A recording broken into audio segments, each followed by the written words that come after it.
Assalamualaikum warahmatullahi wabarakatuh. Kembali lagi bersama Puspa dengan mata kuliah kali ini adalah Decision Making atau teknik pengambilan keputusan. Dan materi kali ini adalah tentang model pengambilan keputusan.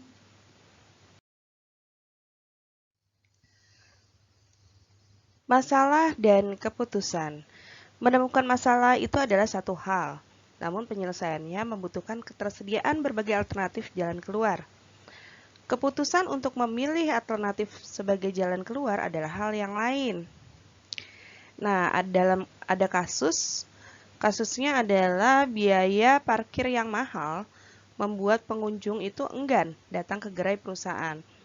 Untuk memecahkan masalah ini, manajer perusahaan harus memikirkan berbagai alternatif yang mungkin atau visible untuk dilakukan. Contohnya misalnya menurunkan biaya parkir, membebaskan biaya parkir bagi pengunjung yang berbelanja di atas kuota tertentu, memberikan hadiah dalam undian tiket parkir, memberikan asuransi yang akan menggantikan harga mobil apabila terjadi kehilangan misalnya dan lain sebagainya. Kemudian, keputusan itu harus dilakukan untuk memilih alternatif paling efektif dan efisien dari setidak-tidaknya 4 alternatif tersebut untuk memecahkan masalah mahalnya biaya parkir, sehingga membuat gerai perusahaan sepi pengunjung. Dalam melakukan elaborasi alternatif, pihak-pihak yang terlibat itu perlu dipikirkan, yang pada umumnya memiliki tujuan yang berbeda dalam konteks masalah yang sama padahal. Misalnya, dalam persoalan turunnya penjualan diidentifikasi adanya penyebab yang akarnya pada tingginya penggunaan telepon kantor untuk urusan pribadi karyawan. Sehingga kontak-kontak bisnis yang seharusnya memiliki prioritas tinggi menjadi sulit untuk menghubungi perusahaan. Bicara terus gitu, nadanya sibuk terus gitu ya. Nah, dalam masalah semacam ini, pihak yang relevan perlu diidentifikasi. Pertama, manajemen, karyawan, dan pelanggan yang masing-masing memiliki tujuan yang tidak sama. Alternatif yang dikembangkan seharusnya mampu memberi jalan keluar bagi pemenuhan kebutuhan pihak-pihak yang terlibat tersebut. Nah, ini bisa menggunakan macam-macam ya metodenya. Misalnya manajemen. Manajemen itu bertujuan untuk meminimalkan biaya telepon dan menghilangkan komplain. Nah, alternatif penyelesaian dari manajemen itu adalah telepon dikunci. Nah, karyawan tujuannya adalah dapat menelpon dengan mudah. Kemudian yang kedua adalah menelpon tanpa biaya. Nah, alternatif penyelesaian untuk hal ini bisa dengan karyawan boleh menelpon pada jam istirahat saja. Atau telepon menggunakan telepon koin, jadi dikoinkan telepon kantor. Atau bisa juga ada giliran menelpon. Atau telepon kantor diletakkan di meja manajer, jadi terkontrol. Nah, untuk pelanggan tujuannya adalah mudah untuk melakukan kontak kepada perusahaan tersebut. Alternatif yang dilakukan adalah telepon dikunci, sama dengan yang pertama.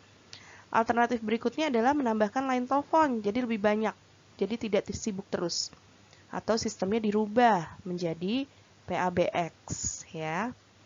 Nah, apabila berbagai alternatif telah diidentifikasi, maka keputusan harus dilakukan untuk memilih alternatif terbaik, ditinjau dari berbagai sudut pandang. Masalah pengambilan keputusan sesungguhnya berfokus pada cara memilih satu alternatif dari berbagai pilihan yang tersedia, di mana secara efektif dan efisien mampu memberikan jalan keluar bagi berbagai pihak yang terlibat dalam masalah tersebut. Model-model pengambilan keputusan ada 5 menurut buku dari Rahmadi Agustriono. Nah, itu ada model rasional terbatas, ada model kaleng sampah, model transenden, dan model intuitif. Masing-masing model memiliki asumsi yang berlainan dan akan dijelaskan di berikutnya. Nah, model rasional. Model rasional mengasumsikan ada 4 hal. yaitu pengambil keputusan bersikap rasional, memiliki pengetahuan yang tak terbatas, dan informasi yang luas dalam konteks pemecahan masalah. Kemudian mampu menghitung probabilitas atau kemungkinan kesuksesan dari masing-masing alternatif tersebut, serta memiliki sistem preferensi yang konsisten dalam memilih alternatif terbaik. Nah, jadi model rasional biasanya mengasumsikan 4 hal ini dalam pemecahan masalah. Dalam model rasional, pengambil keputusan menjalani 8 tahapan mental, yakni yang pertama adalah mengenali masalah dan kebutuhan adanya keputusan. Yang kedua, identifikasi tujuan dari pengambilan keputusan. Ketiga, mengidentifikasi data yang relevan dan menganalisis situasi dari keputusan. Yang kelima, yang keempat adalah mengembangkan alternatif. Dan yang kelima, memilih alternatif terbaik dari alternatif yang dikembangkan tadi. Yang keenam, kemudian melakukan implementasi keputusan dari alternatif yang dipilih. Yang ketujuh ada mengumpulkan feedback atau umpan balik atas hasil keputusan yang sudah diambil. Jadi jangan pernah takut untuk melihat feedback dari keputusan yang sudah diambil. Kemudian yang kedelapan adalah merevisi keputusan apabila diperlukan. Jadi merevisi keputusan itu bukan satu hal yang bagaimana gitu ya, yang negatif. Sah-sah saja kita merevisi suatu keputusan apabila memang hasil evaluasi dari keputusan tersebut memang tidak baik gitu.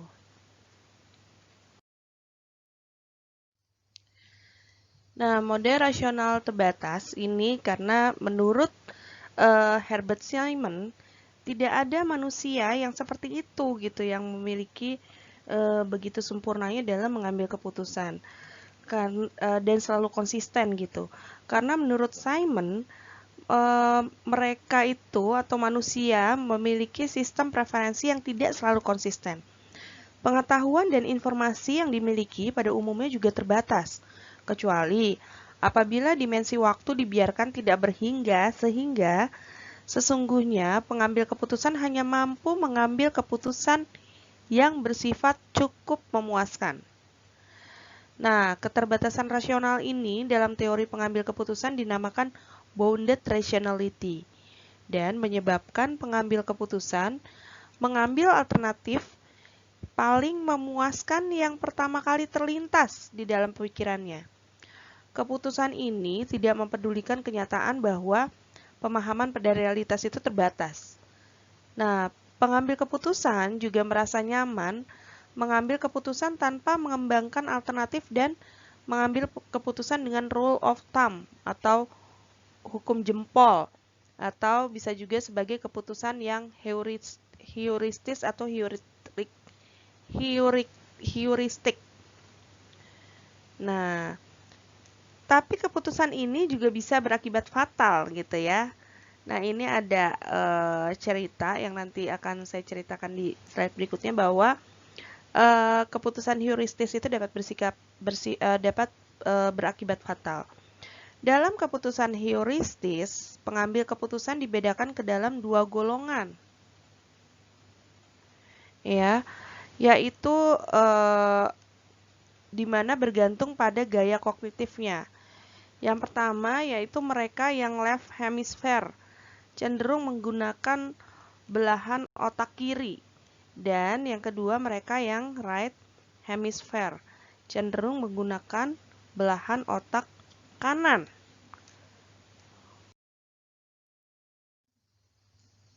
Nah, orang-orang dengan belahan otak kiri pada umumnya menggunakan cara-cara otak kiri dalam mengumpulkan dan mensintesis informasi, yaitu verbal, logika, analisis, analitik, dan rasional. Orang-orang yang menggunakan belahan otak kanan cenderung nonverbal, intuitif, simultan, dan analogis. Jadi, konsep bounded rationality pada orang-orang yang menggunakan belahan otak kiri cenderung mirip dengan model rasional. Hanya saja mereka melakukan penyederhanaan realitas situasi keputusan sedemikian rupa, sehingga asalkan keputusan itu seolah-olah berdasarkan logika, maka dapat diterima tanpa mempertimbangkan berbagai alternatif lagi. Jadi kalau udah logis, sudah langsung diterima. Jadi contohnya, kalau dalam situasi negosiasi, di mana pembeli itu, jadi ada kita misalnya menjual buah, jeruk sekilo 30.000. Kemudian pembelinya itu ngotot, udah deh 25.000 aja Pak sekilo gitu ya, atau Bu gitu ya. Nah, kemudian kalau yang menggunakan belahan otak kiri, apabila masih ada margin akhirnya dilepas. Oh, masih ada untung nih, modalnya misalnya 20.000. Oh, masih ada untung 5.000. Oke, nggak apa-apa Bu. Tapi biasanya ada negosiasi tambahin sedikit deh Bu gitu ya. Terus akhirnya ya udah deh 25.000 nggak apa-apa gitu. Nah, ini apabila menggunakan belahan otak kiri. Jadi kalau masih ada margin ya sudah dilepas.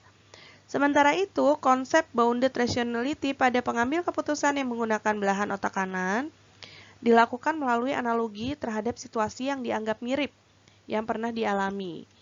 Dalam contoh negosiasi sebelumnya,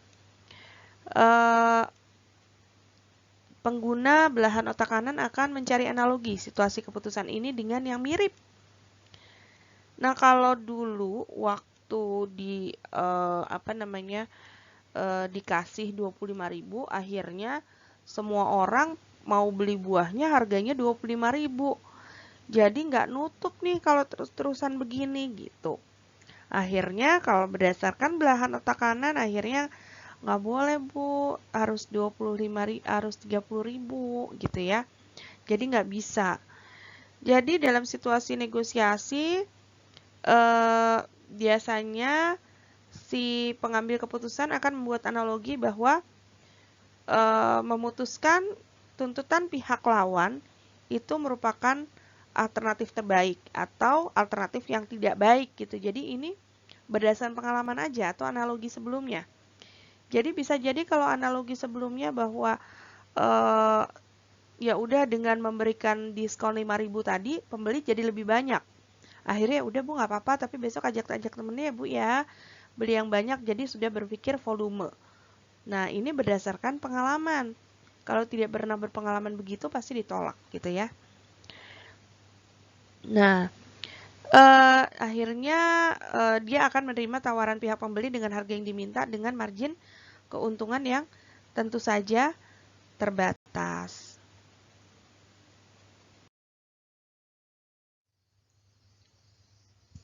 Model kaleng sampah atau garbage can model sebagai model keputusan ketiga dari Cohen ya.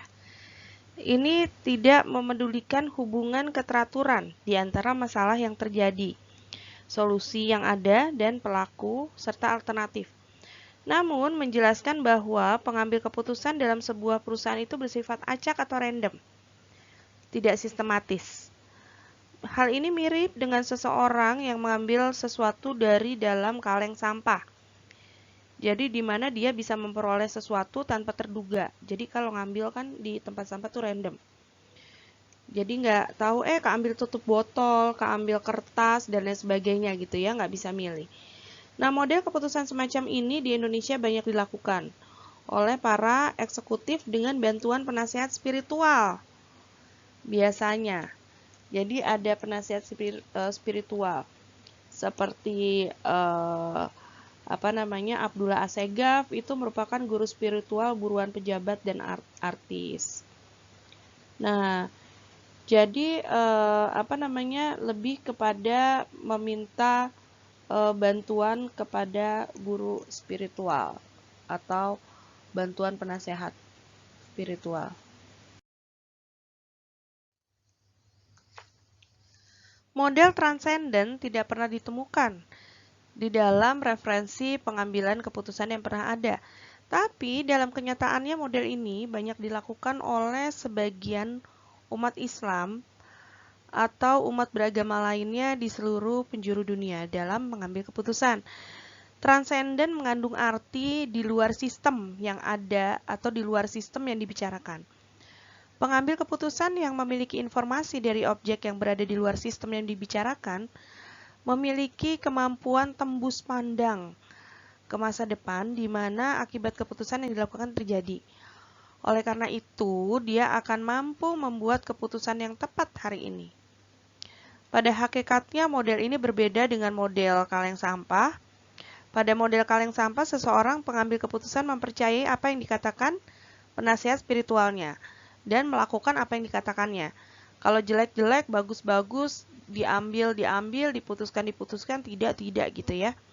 Sementara pada model transenden, seseorang pengambil keputusan melakukan pengembangan alternatif dalam keterbatasan dirinya dan menyerahkan keputusan atas alternatif yang ada pada kekuatan supranatural yang lebih tinggi, yang pada umumnya adalah Allah Subhanahu wa Ta'ala. Jadi pengambilan keputusannya bisa dengan misalnya sholat tahajud, berdoa, sholat duha, terus istiqoroh, dan lain sebagainya. Ini guna memohon kepada Allah Subhanahu wa Ta'ala dan akhirnya bisa mendapatkan keputusan yang terbaik dari masalah-masalah yang dihadapi. Model intuitif. Model intuitif merupakan kebalikan dari model rasional. Apabila dalam model rasional berlaku hukum rasionalitas terbatas, maka dalam model intuitif berlaku hukum ketidakterbatasan di luar rasionalitas. Keterbatasan ini karena model intuitif menekankan pada pengetahuan subconscious atau subconscious knowledge yang dimiliki manusia. Jadi kemampuan bawah sadar gitu ya. Pengetahuan ini di luar kesadaran manusia terakumulasi sebagai pola-pola dan disimpan di dalam relung hatinya. Jadi ini mendengarkan isi hati. Pengetahuan yang terakumulasi seperti itu sangat tidak terbatas karena berbagai stimulan yang ditangkap oleh seluruh panca indera manusia akan disimpan sebagai pengetahuan subconscious. Nah, dalam model rasional atau pengetahuan konsius memiliki jawaban yang disadari dari setiap persoalan yang diberikan karena konsius sadar. Kalau subconscious artinya bawah sadar. Misalnya, pertanyaan yang diajukan adalah berapakah hasil dari 2 tambah 2? Konsius memberikan jawaban 4. Atau pertanyaan lain, apakah yang harus dilakukan agar tidak kehujanan? Jawaban konsius adalah bawa payung. Dalam model intuitif, jawaban yang diberikan oleh lubuk hati bukanlah dalam bentuk jawaban yang disadari, melainkan tiba-tiba saja datang. Sebagai sebuah pemahaman, baik dalam bentuk kecenderungan hati, rasa tidak nyaman, atau pemahaman akan jawaban itu sendiri. Misalnya, kita mau kerja sama orang lain, sama klien, kemudian kita merasa tidak nyaman, itu intuisi. Akhirnya ya sudahlah, daripada dilanjutkan, mendingan nggak usah aja, cari alasan 1001 gitu, nggak jadi bekerja sama dengan alasan intuisi sebenarnya. Jadi dengan kata lain, intuisi yang dimiliki manusia berperan penting dalam memberikan jawaban terhadap suatu permasalahan. Nah, bagaimana intuisi bekerja mungkin dapat diketahui dari kutipan berikut. Tiba-tiba muncul suatu lompatan dalam kesadaran yang disebut intuisi, yang merupakan jawaban yang Anda kehendaki, atau solusi yang akan datang kepada Anda. Namun Anda tidak tahu bagaimana caranya atau mengapa. Ini menurut Einstein.